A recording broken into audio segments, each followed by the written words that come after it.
Alô, alô? Estão conseguindo me ouvir?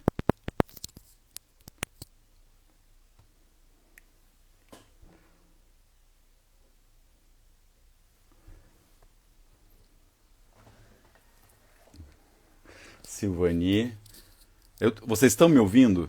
Eu não sei se eu estou conseguindo ser ouvido. Alguém dá sinal de vida e diz se eu estou sendo ouvido ou não. Ouvindo sim, senhor. Eba, vamos entrando. Silvani, nossa amiga do Festival de Ópera, cantora histórica do Guaíra.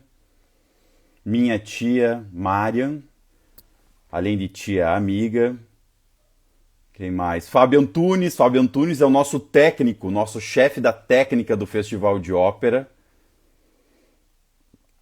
Quem mais está aqui? O pessoal do Movimento Cultural Solidário que nos convidou para essa live de hoje. A Marta Bueno, o Márcio Moraes, lá de Tijucas do Sul. O Elian, lá de Portugal, o nosso querido Walter Santos, da terra onde nasceu Pedro Álvares Cabral, na vila de Belmonte, na Beira Baixa.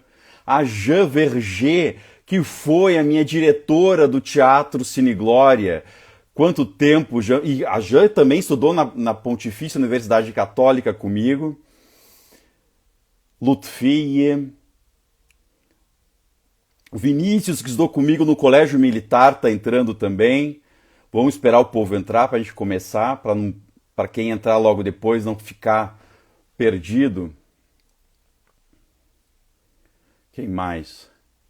O Alid, meu primo lá do Líbano. Vocês vejam que é o alcance que tem as coisas.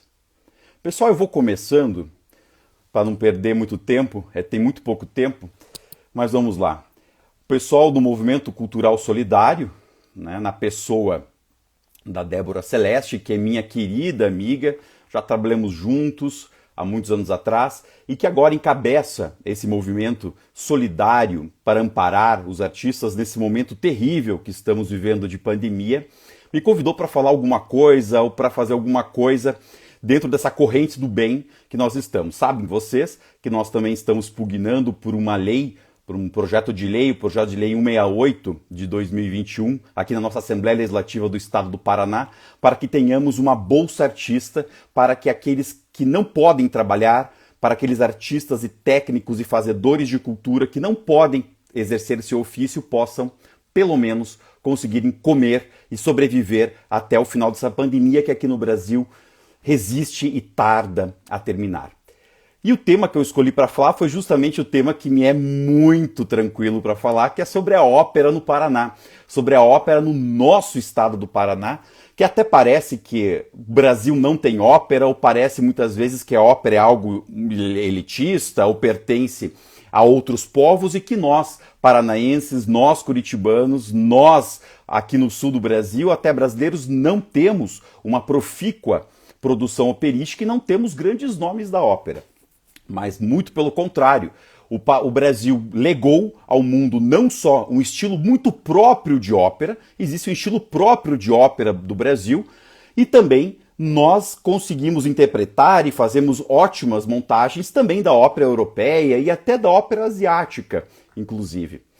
Uma das principais questões que faz nós termos esse distanciamento entre a ópera lá de fora, a ópera europeia e as produções de ópera, né, nas línguas tradicionais da ópera, que é o italiano, o francês, o alemão e às vezes até o inglês, para nós aqui no Brasil e também para Portugal, é porque justamente nós não temos uma familiaridade muito grande da nossa língua portuguesa com a prosódia da língua portuguesa. Uma coisa é falar em português, seja o português americano, que é o português brasileiro, seja o português europeu, que é o português de Portugal, seja o português africano, que é o português de Moçambique, de Angola, seja o português asiático, seja independente. Existe a prosódia, que é a forma como nós pronunciamos cada sílaba do que nós estamos falando dentro da música. Nós não percebemos, mas quando nós falamos, nós estamos atribuindo notas sobre cada sílaba das nossas palavras, com uma altura diferente cada uma. Agora, na música, existe uma forma própria de colocar essas sílabas dentro de cada nota musical, né? Dentro de uma estrutura harmônica. Isso chama-se prosódia. Cada língua possui seu sistema próprio de falar e possui também a sua prosódia, né? Quem fala alemão não necessariamente sabe cantar em alemão, mas a maioria dos alemães sabem. Agora, nós falamos em português, mas pouquíssimos cantores sabem cantar na prosódia da língua portuguesa. E essa é uma das grandes dificuldades que nós temos dentro da ópera, dentro do grande sistema da ópera, seja a opereta, a ópera séria, a ópera cômica, os vaudevilles, toda essa gama de produções e de estilos que fazem o gênero lírico. O que é o gênero lírico?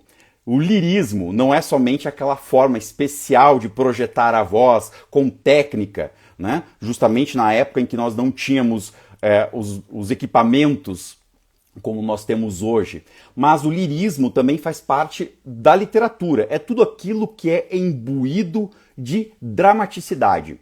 Então, o que difere uma ópera de uma opereta, por exemplo, não é a duração da ópera. Existem óperas de 45 minutos e existem operetas de 4 horas e meia, como o Fledermaus, do Strauss, tem mais de 3 horas e tanto, e Rita, de Donizetti, por exemplo, é uma ópera e tem 1 hora. Então, existem operetas de 4 horas e óperas de 45 minutos. Não é a duração da ópera, mas a carga dramática que esse libreto, que é o texto teatral que nós damos à ópera, é chamado de libreto. Quanto mais dramático for o libreto, mais ópera é uma produção. Logicamente, isso imbuído com toda uma questão técnica da voz, que é a voz lírica, que é a voz colocada, famosa voz lírica. Com essa introdução, eu quero lhes dizer que nós temos sim uma produção de ópera muito importante aqui no Brasil. E temos fundamentalmente uma produção de ópera muito boa e muito grande no Paraná. Nós sabemos que um dos primeiros portugueses no século XIX a compor ópera, naquele final do século XVIII, no começo do século XIX, na verdade era um brasileiro, que foi um grande padre negro, carioca, né, que teve acesso à educação, estudou para ser padre justamente para ter acesso à educação, e que fez dele um grande nome da música naquele momento tão complicado que era o momento da escravidão, que era o momento em que nós, brasileiros, ainda aspirávamos em ser um país, ainda éramos parte, seja como colônia, ou seja como Reino Unido, a Portugal e a Algarves, como se dizia na época. Esse padre, que era José Maurício Nunes Garcia, dedicou praticamente a sua grande produção operística, ou melhor, a sua grande produção musical, com as músicas religiosas, obviamente. Mas 3 peças que ele escreveu eram profanas. Ele próprio, embora seja padre, teve um filho que acabou herdando coisas que ele tinha. Ele foi protegido de Dom João VI, que veio a ser depois rei de Portugal e do Brasil. E ele foi, inclusive, o primeiro brasileiro e o primeiro negro e o único negro a ser o compositor da corte. E ele escreveu 3 peças operísticas, que são as peças profanas, dentre as mais de 200 que foram catalogadas pela professora Cleon de Matos.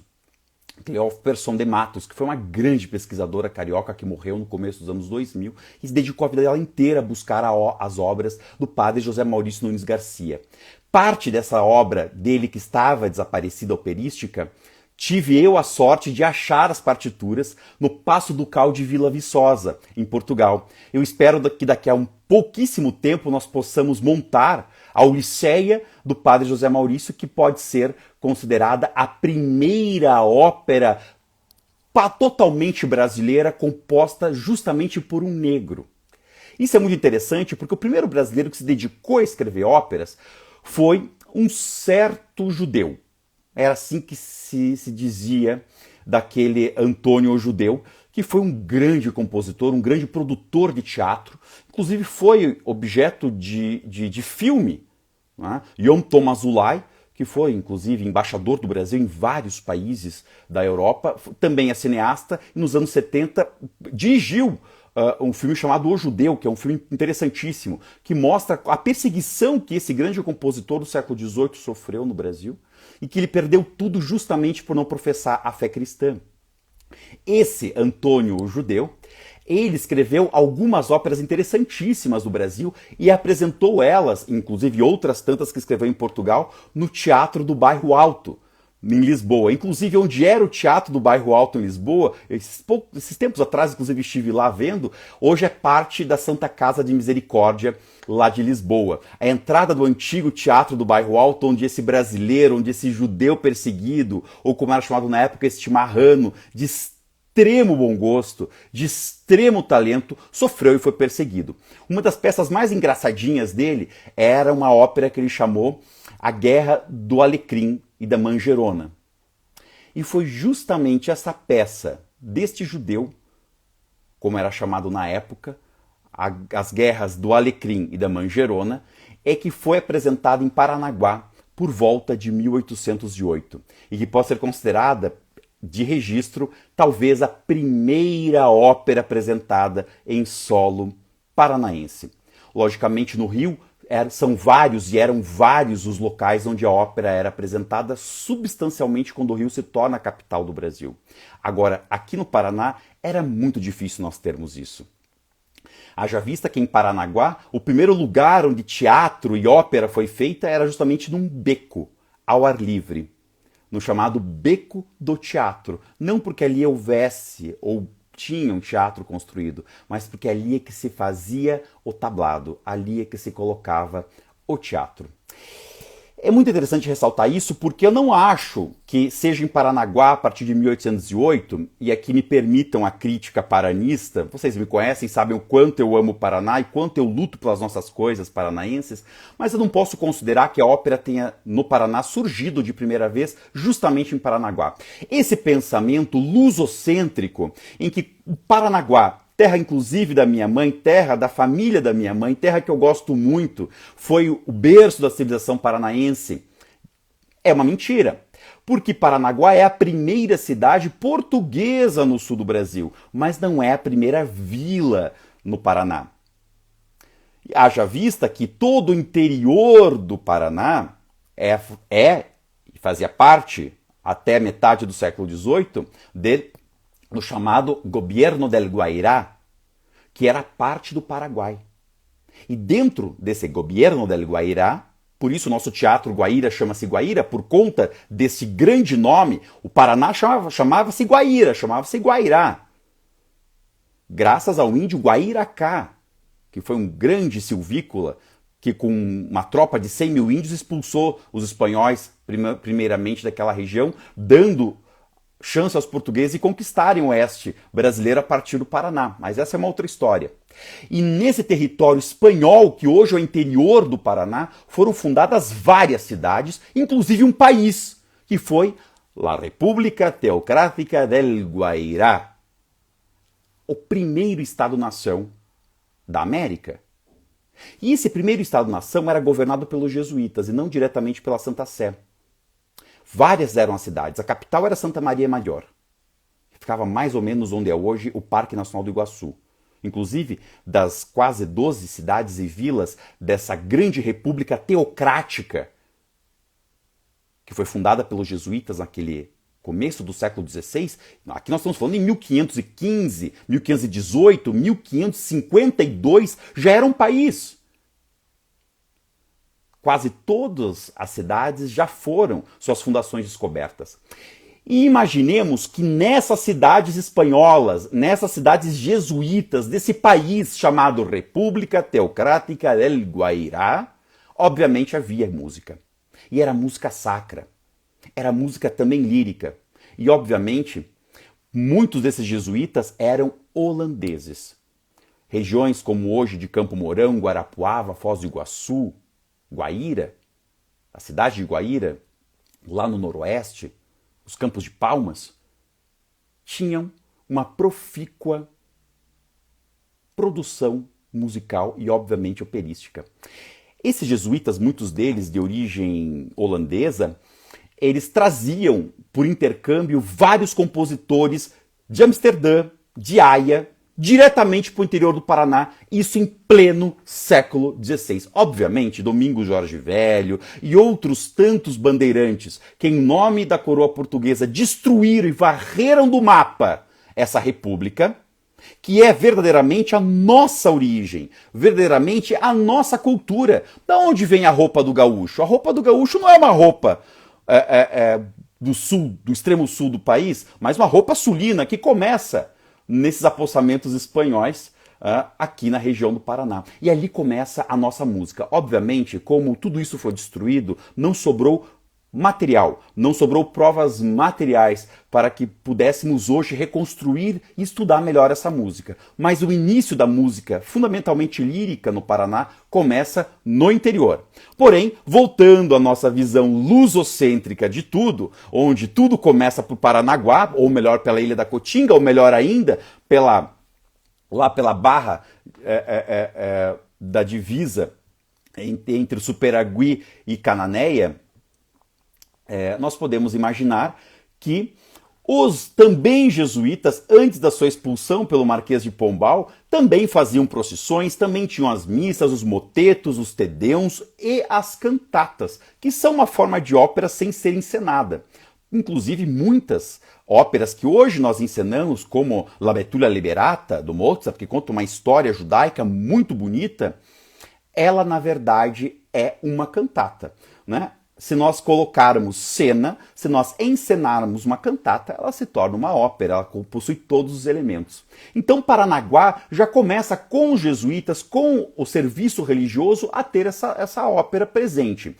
A ópera, como nós conhecemos atualmente, uma ópera laica, uma ópera em que ela conta os dramas de uma sociedade, os dramas da mente humana, que é para isso que se presta a ópera e o teatro propriamente dito, até porque a ópera, como nós conhecemos, pós-século XVI, quando é a ópera moderna, que começa, obviamente, com os italianos, na verdade é uma busca pelo teatro de corifeus, pelo teatro corífico, pelo teatro com coro, onde havia um protagonista e onde havia um coro, que eram os corifeus. E o coro cantava o subconsciente do drama que estava passando sempre, temas correntes da psicologia e do psique humano. O coro, ele sublinhava, ele cantava, ele era a voz da alma e do contexto daqueles protagonistas.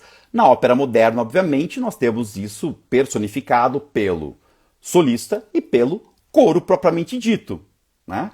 Onde muitas vezes as óperas não precisam necessariamente ter coro, mas quando tem coro tem toda aquela alegria, aquela grandiosidade típico da ópera. Porém, a vista como nós temos hoje, a visão como nós temos hoje de ópera começa realmente em Paranaguá, a primeira apresentação, possivelmente pelas guerras do Alecrim da Mangerona, deste compositor judeu que tudo perdeu em Lisboa e foi queimado pelo Santo Ofício e todos os seus bens foram confiscados, obviamente. Não se perseguia pobres, não se perseguiam sarracenos ou judeus e semitas pobres, perseguiam somente os que tinham dinheiro para que pudesse ser confiscado. Algumas dessas obras sobreviveram. Logo depois, muitas sociedades começaram a repetir os concertos líricos saindo das igrejas. Só para nós termos uma ideia, quando surge Curitiba, por volta de 1647, depois é fundada a Câmara de Curitiba em 1693, que erroneamente dão essa data como a data da fundação da Vila de Curitiba, mas isso é mentira. O povoado de Curitiba surge por volta de 1646.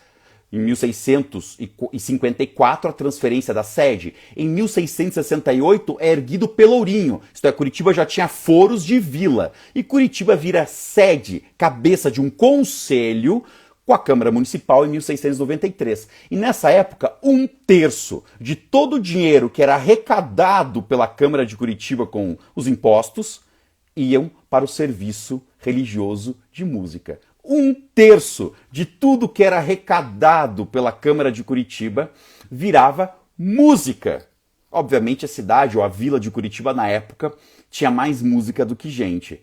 Isso acabou, essa festinha, em 1721, quando o ouvidor Rafael Pires de Pardinho acaba proibindo o uso do dinheiro público para custear o serviço religioso da então catedral, hoje nossa Catedral Basílica Menor de Nossa Senhora da Luz dos Pinhais.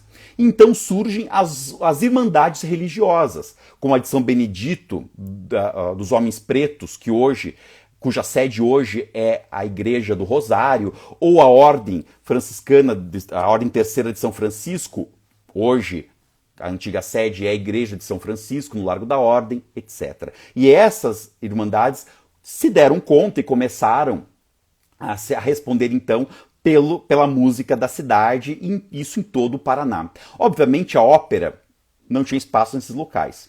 A ópera sacra, a ópera cômica e os vaudevilles começam a chegar no Paraná quando surgem duas questões principais. O primeiro, como podiam chegar as trupes a Curitiba. Nós tínhamos somente o caminho do Itupava, um caminho que existia antes de Cabral chegar no Brasil, e era um caminho extremamente tortuoso. Podia demorar quase um mês para se subir a pé ou de mula entre Alexandra e o Alto da Glória, que era a entrada da cidade pela Avenida Atlântica ou pelo Boulevard 29 de Julho, hoje Avenida João Galberto. Tanto é que quando Zacarias de Góes Vasconcelos, nosso primeiro presidente de província, chega, das primeiras coisas que ele manda fazer é um outro caminho para que ele saísse de Curitiba, que acabou sendo o Caminho da Graciosa. Com a inauguração do Caminho da Graciosa, a partir mais ou menos de 1873, começam a vir as trupes europeias para Curitiba. E Curitiba se torna uma das principais cidades a receber grandes trupes e grandes companhias europeias. Tanto é que no final do século XIX, no começo do século XX, Curitiba, junto com Rio de Janeiro, com São Paulo, com Recife, com Fortaleza e com Buenos Aires, é a das cidades que mais recebe companhias de ópera e opereta. Obviamente, é mistério ressaltar que a partir de 1838, chega a Curitiba os nossos primeiros imigrantes alemães. E os alemães tinham a ópera, e o canto lírico, obviamente, por tradição. Por terem esse canto por tradição, obviamente, as sociedades recreativas, como a Teuto-Brasilianische Turvenverein, que veio a ser a sociedade... ali no Bacaxiri, é ruim quando a gente está falando sozinho, que a gente esquece as coisas e não lembra. Não é Rio Branco, é aquele clube no Bacaxiri, tá? É o Duque de Caxias, o Clube Duque de Caxias, ou o Clube Rio Branco, ou o Clube de Cantores, que veio a ser o Concórdia, que era um grupo, era um clube de cantores, tanto é que a sede do Concórdia é um teatro de canto alemão. Esses palcos dos imigrantes foi o que fomentou entre eles esse interesse pelo canto lírico. Porém, isso ainda estava fora do alcance dos demais curitibanos. A partir de quando Curitiba se torna a capital do Paraná, em 1855, logo após a 10ª e não 5ª comarca, como alguns falam e erram, a 5ª, que passou a ser 10ª comarca de São Paulo, que era Curitiba, que era a comarca de Curitiba, que veio a se tornar o nosso atual Paranã, depois Paraná. Com a criação da nossa província, surge o interesse pelo teatro. Aí vem o nosso primeiro teatro a ser fundado em Curitiba, né, na Rua 13 de Maio, então conhecida como Rua dos Alemães, quando tem sua primeira peça encenada, que foi uma peça de Luiz Vaz de Camões. Percebam, em 1828 já tinha as fundações do primeiro teatro em Paranaguá. 1840, 1841 já é fundado o primeiro teatro em Paranaguá. E nós aqui em Curitiba, em 1855, tínhamos uma casa cuja sala servia de teatro. Porém, a ópera já estava presente nesse período e começam a ter já alguns concertos de sala, alguns concertos de salão, com voz e canto. A tradição de termos o canto como parte da sociedade, como parte das nossas artes brasileiras, por incrível que pareça, vem com os imigrantes e vem com a imperatriz Teresa Cristina de Bourbon e Duas Cecílias. a esposa de Dom Pedro II, aquele que ele achava ridícula, horrorosa, pobrezinho. Ele casou por procuração e Dom Pedro II, nosso querido Dom Pedro de Alcântara, João Carlos Leopoldo, Salvador, Bebiano, de Paula, Leocádia, Miguel, Gabriel, Rafael de Bragança, quando vê o retrato pintado da princesa das duas Cecílias, filha do rei de Nápoles, se apaixona e casa por procuração. Quando ela chega, ele se adianta de ansiedade, ele tinha lá, coitadinho, 18, 19 anos, vai para a fragata onde ela estava, aguardando a quarentena para poder descer, para consumar o casamento. Já estavam casados por procuração. Dom Pedro II chora, dá as costas, e vai até a ama de leite dele, e abraça e diga para a ama: me enganaram, minha ama, me enganaram. Ela era um pouco feia, coxa, manca, gorda e baixa. Mas essa princesa das duas Cecílias trouxe 3 coisas interessantíssimas para o Brasil. Uma delas é a arqueologia. O Brasil não tinha um estudo arqueológico, tanto é que ela era conhecida como a princesa arqueóloga. E ela trouxe a coleção particular de Vesúvio e Pompeia, a maior coleção arqueológica da região do Vesúvio, fora da Itália, e que nós brasileiros tacamos fogo em 2017, 2018, naquele 2 de setembro, quando o Brasil tacou fogo e destruiu o Museu Nacional. A segunda coisa, depois da arqueologia, foi a ópera. Foi ela quem trouxe, né, em seu séquito, professores, foi ela quem trouxe o gosto, ela própria cantava ópera muito bem, ela tinha uma voz lírica muito boa, e muitos cronistas da época dizem que aos arredores da Quinta da Boa Vista, lá no bairro de São Cristóvão, ouvia-se a voz da própria imperatriz ao piano, muitas vezes ao cair da tarde. Ela era uma profícua estudante de música lírica. E a terceira coisa, só para concluir, ela trouxe o mosaico. Então a arqueologia, a música lírica e o mosaico. Foi ela quem popularizou. Por isso que no Brasil também existe essa coisa do chique. O chique da ópera vem muito porque a imperatriz cantava. Então quem estudava ópera muitas vezes eram pessoas que queriam imitar a nobreza. Por ironia, a maioria dos melhores e das melhores cantoras do Brasil no século XIX, no Império, eram negras e eram negros. Isso é muito interessante. Porém, a história revoga esses nomes. Gente, como eu estou sozinho aqui, não consigo acompanhar tudo que vocês estão falando aqui. Então, vocês não me achem, pelo amor de Deus, podcast de Raja. Pelo amor de Deus, Jean. Vocês, por favor, não me achem grosso de não interagir com vocês. Eu sou monofásico, eu não consigo falar, pensar, gesticular, sem que eu próprio me agrida e conseguir ler o que vocês estão falando. O João Paulo Bueno, que está aqui, é o chefe de imprensa do Festival de Ópera do Paraná. Tá aqui. A Jan tá aqui. O Lauro Borges, do Camisa Preta. Olha, eu não consigo falar o nome das pessoas e falar ao mesmo tempo, eu me perco, porque eu sou uma pessoa que me perco totalmente, tá? O Hélio Kovaleski, diretamente dos Campos Gerais do Paraná. Hélio Kovaleski, falando em Campos Gerais, o Paraná não só, dentro do campo operístico, tem uma notável contribuição ao Brasil, mas também a primeira peça infantil da história do Brasil foi escrita em Curitiba por Emiliano Perneta e foi musicada por Benedito Nicolau dos Santos e virou não só a primeira peça de teatro, a primeira peça infantil da história do Brasil, quiçá em língua portuguesa, mas também a primeira opereta infantil do Brasil, chamada A Vovozinha, com texto de Emiliano Perneta, música de Nicolau dos Santos, estreou em Paranaguá em 1917, o texto é de 1909, foi musicado em 1913 e foi exibida pela primeira vez em 1917. Primeiro em Paranaguá, depois em Curitiba e depois em Ponta Grossa. Ponta Grossa, a nossa princesa dos Campos Gerais do Paraná, ou dos Campos Gerais de Curitiba, como era conhecido no século XVIII, era também um grande mercado consumidor. Isso acontece porque, eu dizia um pouco antes, com a fundação e com a inauguração da Estrada Graciosa, começaram a vir as trupes europeias para cá.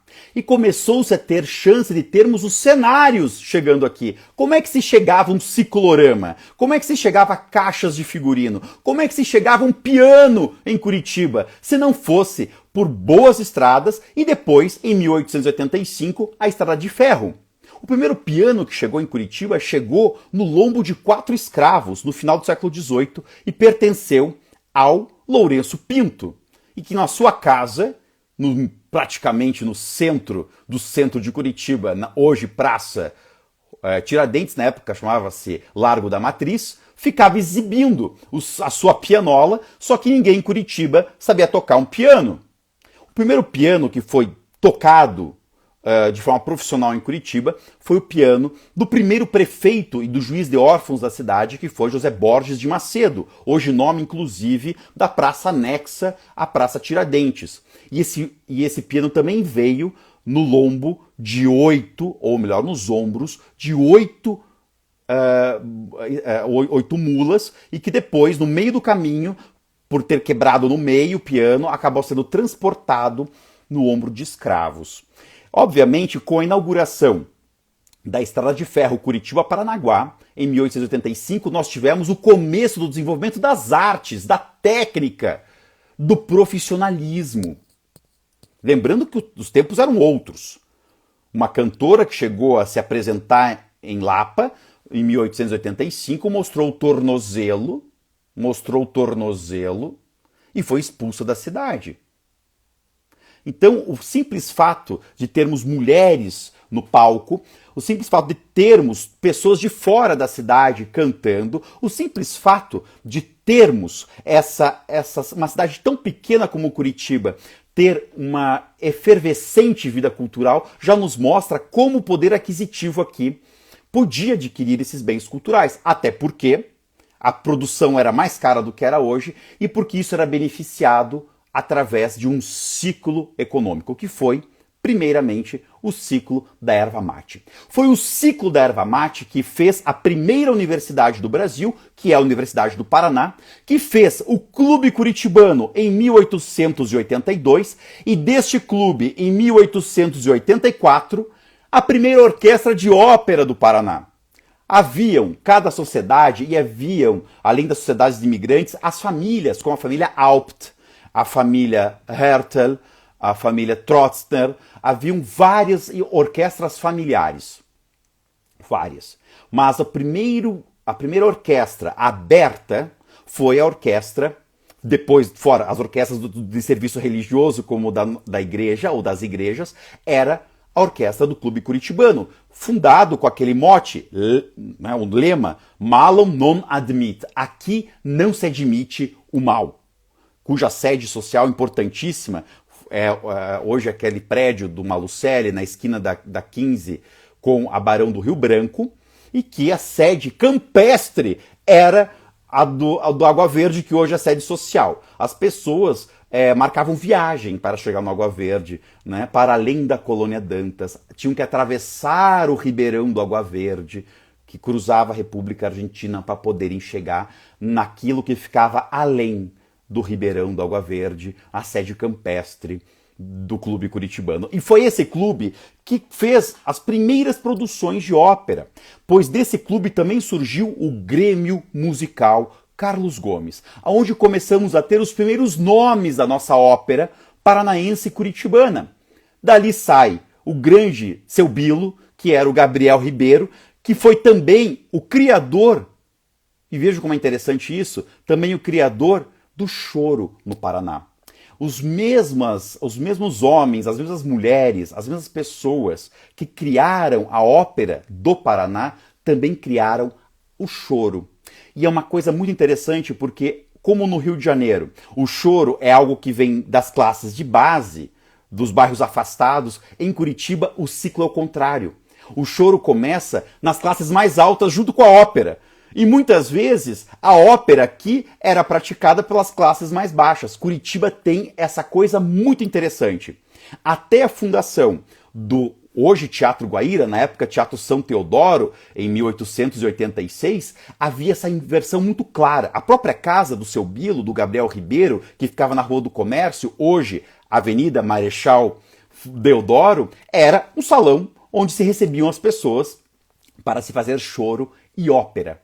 Essa é uma característica muito interessante, porque a ópera, tipicamente brasileira, são dois tipos. Ou a ópera que imita a ópera europeia, como é a ópera do Carlos Gomes, que quer ser uma ópera europeia e o é, com uma grande qualidade, inclusive cantada em italiano, e a ópera que tem o sotaque brasileiro, o sotaque paranaense, como é a ópera da Chiquinha Gonzaga, como é que tem machixe, como é a ópera do Léo Kessler, que embora suíço, ele próprio fez ópera com fandango, como é a ópera Marumbi, a ópera que foi escrita por Benedito Nicolau dos Santos em 28, e que é uma ópera que possui não só fandango, como dança de gafieira e fala inclusive das melindrosas. E essa ópera de 28, que narra os 3 dias que Curitiba ficou embaixo de neve, naquele ano de 28, é a ópera que foi censurada pelo prefeito Moreira Garcês, justamente porque num determinado momento da ópera,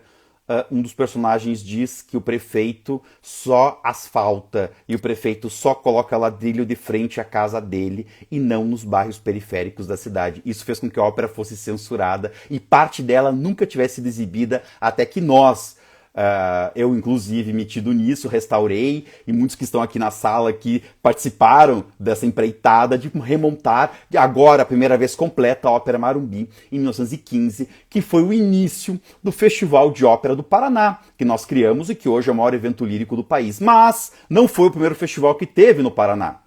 Um homem chamado Léo Kessler, que chegou em 1912 aqui em Curitiba, na época em que Jaime Balão e que Augusto Stresser estava escrevendo uma outra ópera que foi Sidéria, ele criou outro festival de ópera para arrecadar fundos para várias coisas. Era uma tradição fazer concertos para arrecadar fundos. Léo Kessler fez vários festivais de ópera no Guaíra de então, ou no Teatro Auer, que até hoje a carcaça existe na esquina da 13 de maio, com a rua, com a Mateus Leme, que hoje é um restaurante vegano. A carcaça é o mesmo. Até hoje podemos ver os elementos do antigo teatro ali dentro, que era um teatro hospedaria. Você podia comer enquanto assistia uma ópera, você podia se hospedar, se era muito tarde e você não tinha mais carroça para que te levasse pro Arrabalde do Batel ou para a colônia do Abrantes, você dormia dentro do teatro, porque o teatro tinha quartos, era a hospedaria dos Auer. Você podia dormir lá dentro, almoçar lá dentro, no outro dia ir embora, não tinha problema nenhum. Era uma coisa meio multiuso, era uma coisa meio, sem querer ser depreciativo, era um teatro meio gueto. Isso é muito interessante, porque foi graças a esse Teatro Auer que a arte não morreu em Curitiba. O Teatro Guaíra, como nós conhecemos hoje, surge como Teatro São Teodoro, com a ideia em 1876 e foi inaugurado em 1886. Ele dura 10 anos, de 1886 até 1800, mais ou menos, 1884 até 1894, quando ele é usado como prisão durante a Revolução Federalista. Como muita gente morreu lá dentro, o teatro ficou mal assombrado e passou por várias reformas. O Teatro Guaíra, então, que era o Teatro São Teodoro, por causa do nome de Eleodoro Ébano Pereira, um dos fundadores de Curitiba, tinha uma fonte d'água dentro, e ficava de fundos com o antigo quartel do Corpo de Bombeiros, inclusive a torre de homenagem do Corpo de Bombeiros era que içava toda a maquinaria que servia de Deus Ex Machina para o palco do então Teatro Guaíra, inclusive colocava cenários inteiros. Muitas vezes os cenários iam inteiramente montados de Paranaguá dentro dos vagões do trem. E o que içava aqueles cenários gigantescos e encaixava dentro do palco do Guaíra era justamente essa torre de homenagem do Corpo de Bombeiros. Esse teatro chamou-se São Teodoro até 1900, quando Sebastião Paraná, Romário Martins empenham uma grande obra paranista para batizar e dar nome paranista indígena para tudo que tinha no Paraná. Então passou a ser Teatro Guaíra. Quase foi Teatro Marumbi, acabou sendo Teatro Guaíra. E o Teatro Guaíra fica ali até 1935, quando o prefeito Aloysio França manda fechar o Teatro Guaíra porque ele estava a ponto de desabar. Ele é demolido em 1937. Por incrível que pareça, o grande diretor de Marumbi, também fundador da Companhia Renascença de Teatro e de Ópera, que foi a nossa primeira companhia nata paranaense curitibana de ópera, que foi Salvador de Ferrante, que dá nome ao mini auditório, ao pequeno auditório do Guaíra. Ele morreu picado por um escorpião. Ele era da agência de telégrafos, de correios e telégrafos, e tinha um escorpião entre as cartas. Quando ele foi pegar uma das cartas, o escorpião o picou.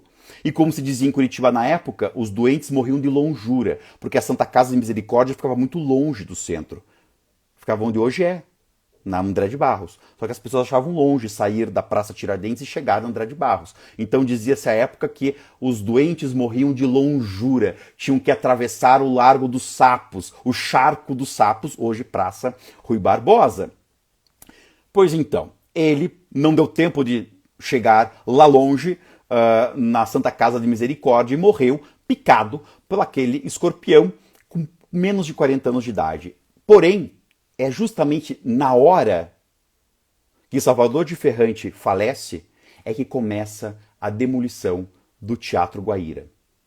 E entre 1935 até 1954, quando é inaugurado o mini auditório, que é o nosso mini Guaíra, que leva o nome de Salvador de Ferrante, aquele que morreu no dia que o Guaíra foi demolido, nós ficamos sem a participação e a presença dessas companhias europeias. Ficamos sem a participação de toda essa gente, professores, produção, óperas, que depois da morte de Léo Kessler e depois da demolição do Guaíra, ficou restrito a sociedades de imigrantes como o Teatro Auer.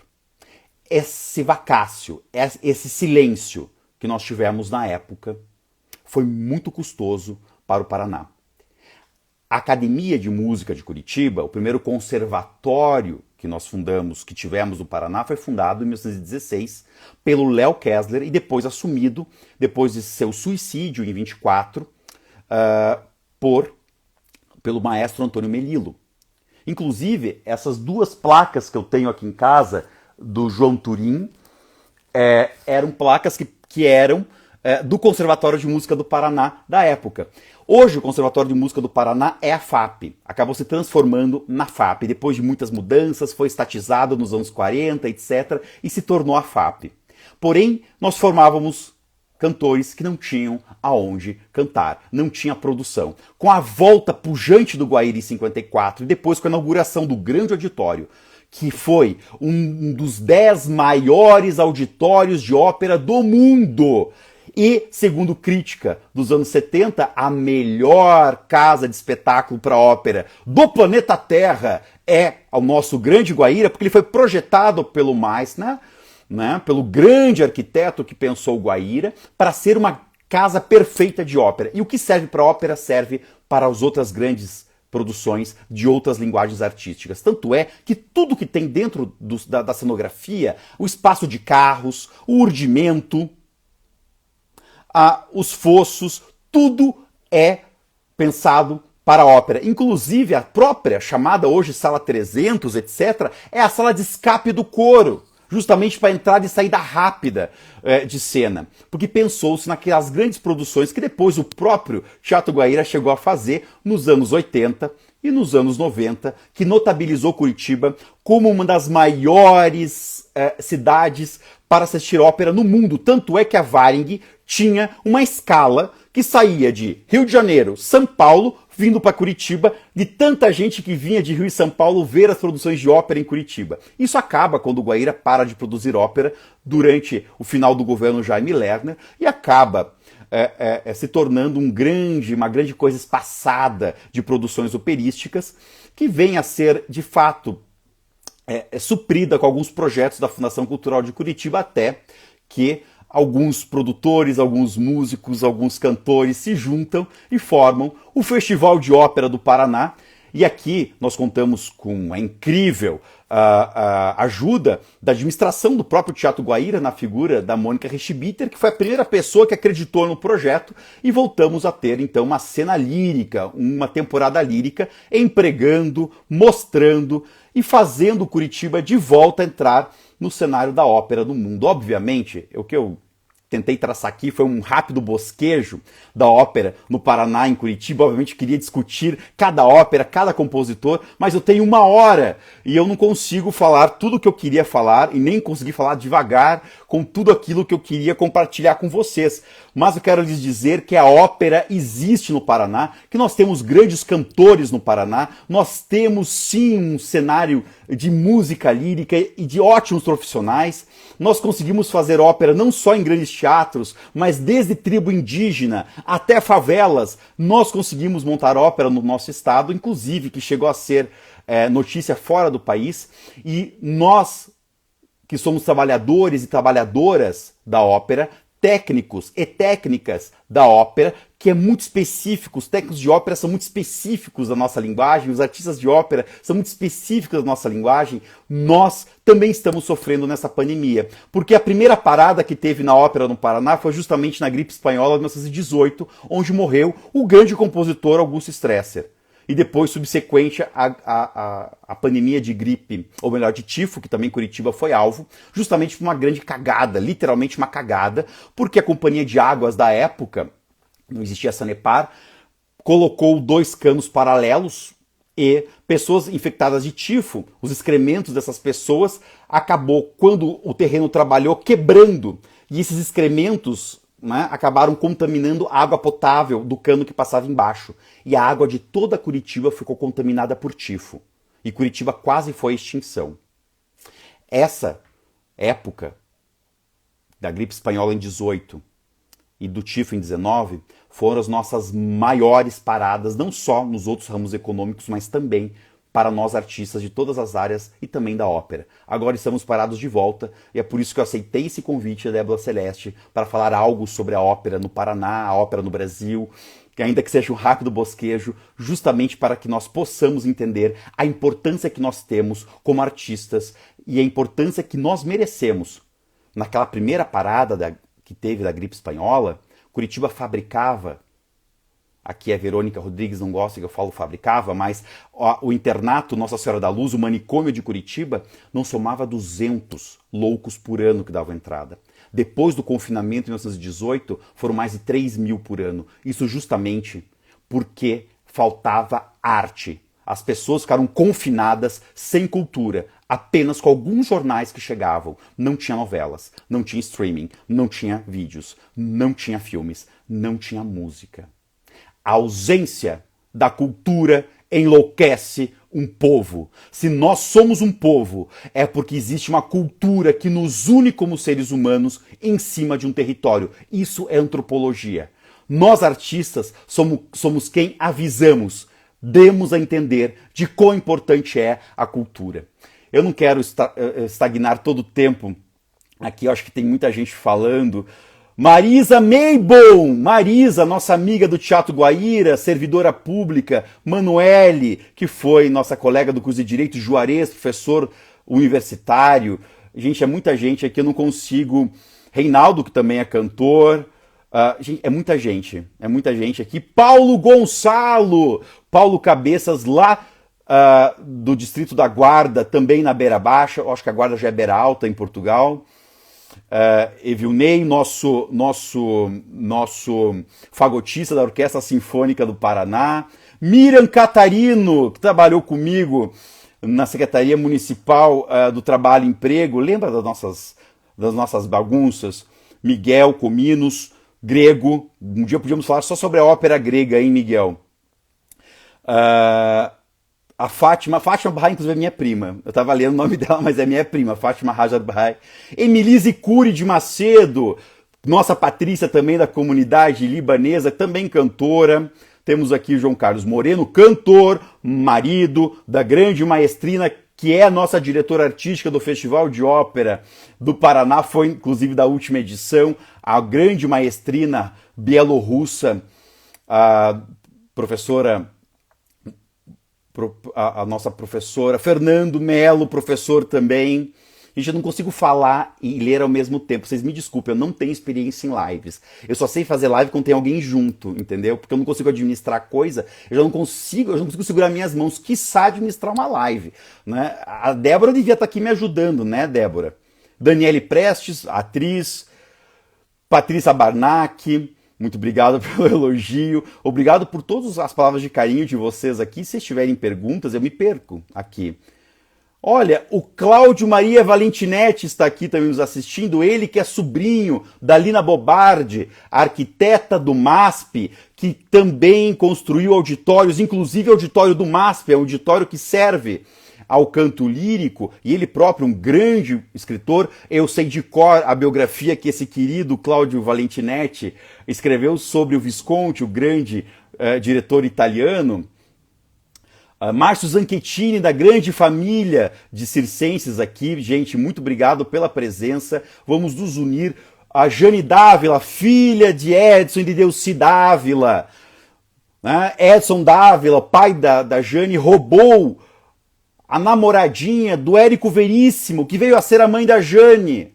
A dona Delcy, que foi a pessoa quem conseguiu arrancar da ditadura militar o primeiro sindicato para artistas do Brasil, que é o SATED Paraná. André Roger, gente, muito obrigado pelo carinho. Obrigado por vocês terem nos acompanhado aqui. Se tiverem perguntas, Gerardo Google diz a Celeste aqui. Gente, eu não consigo falar e ler ao mesmo tempo. Eu sou monofásico.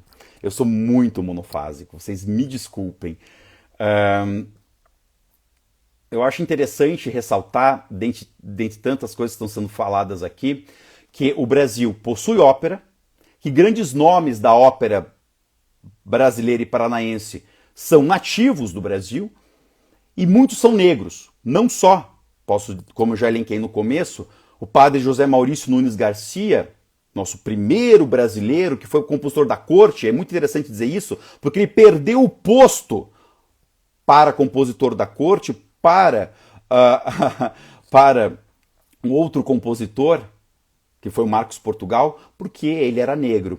Então, muito dessa música da ópera brasileira, muito dessa música brasileira e paranaense se perdeu justamente por preconceito. Inclusive, uma vez ligaram para a FAP e disseram que já haviam descoberto no lixo, um carrinheiro havia descoberto no lixo, um monte de partituras. Que alguém jogou fora uma coleção inteira de um compositor. Quando os técnicos da FAP foram se dar conta, tratava-se da coleção completa de José da Cruz, um compositor negro. Então alguém jogou fora um acervo inteiro de um compositor negro da região de Campo Largo do final do século XIX. Por isso que é tão difícil acharmos esses sotaques musicais nativos do nosso povo. Faxinalenses, indígenas, quilombolas, possuem uma música própria e que isso está impresso na nossa identidade musical. A ópera brasileira traz muito disso. A ópera da Chiquinha Gonzaga é um exemplo disso. Tive a alegria e a sorte de ter pessoas queridas comigo, que muitos estão aqui na sala, dizendo justamente isso. Quando nós montamos Festa de São João, uma ópera que Chiquinha Gonzaga escreveu em 1876 e que ela própria não conseguiu montar porque tratava-se de uma mulher compondo. E essa ópera possuía machixe, possuía samba.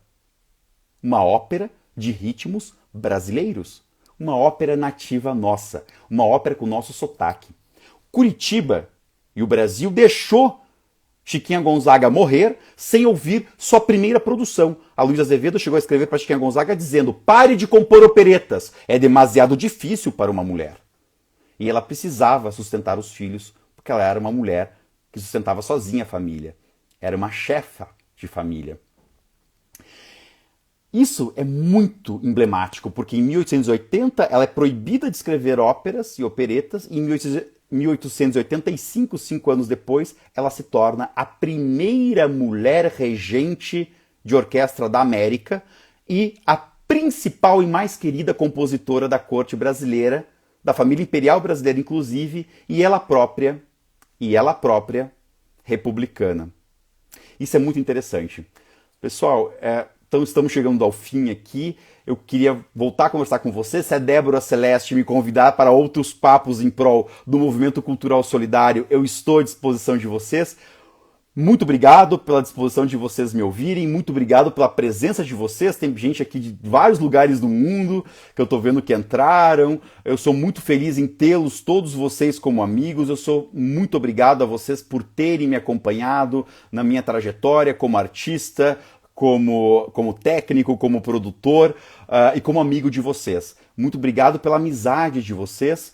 Muito obrigado a todos vocês que, direto e indiretamente, contribuíram para a ópera no Paraná. Eu não acho que isso é um trabalho meu, o Festival de Ópera, que agora é a principal mote da ópera no nosso estado, ou em Curitiba também. Mas eu só consegui fazer isso porque pelo menos 600 pessoas estão comigo. Eu apenas tive a ideia. E eu fui parte de uma rede colaborativa de pessoas com muito amor à ópera. E eu represento todo esse amor à ópera a Silvani, que é a pessoa que desde o começo também acreditou nisso e que é a pessoa que às vezes fala para mim, olha, a gente vai se ferrar, mas vamos fazer isso. Vamos para frente. E é a pessoa que sempre está me incentivando. Por isso, pessoal, muito obrigado pela presença de vocês aqui. Vamos colaborar com os artistas, vamos colaborar com o movimento cultural solidário que é encabeçado pela Débora Celeste e vamos pressionar nossos deputados para aprovar o PL 168 de 21. A Assembleia Legislativa do Paraná tem que aprovar o projeto de lei que institui a Bolsa Artista. Não se pode cobrar por editais que técnicos, ou que pessoas simples, ou que faxinalenses, ou que quilombolas, ou que pessoas que vivem de sua arte utilitária tenham que ser enquadradas na Lei 8666/93 e ter que apresentar 5 certidões e uma vida de reconhecimento de público e crítica para poderem ter acesso ao mínimo de dinheiro para poderem comer. Pessoal, o nosso tempo já deu. Muito obrigado, um beijo para vocês e até a próxima.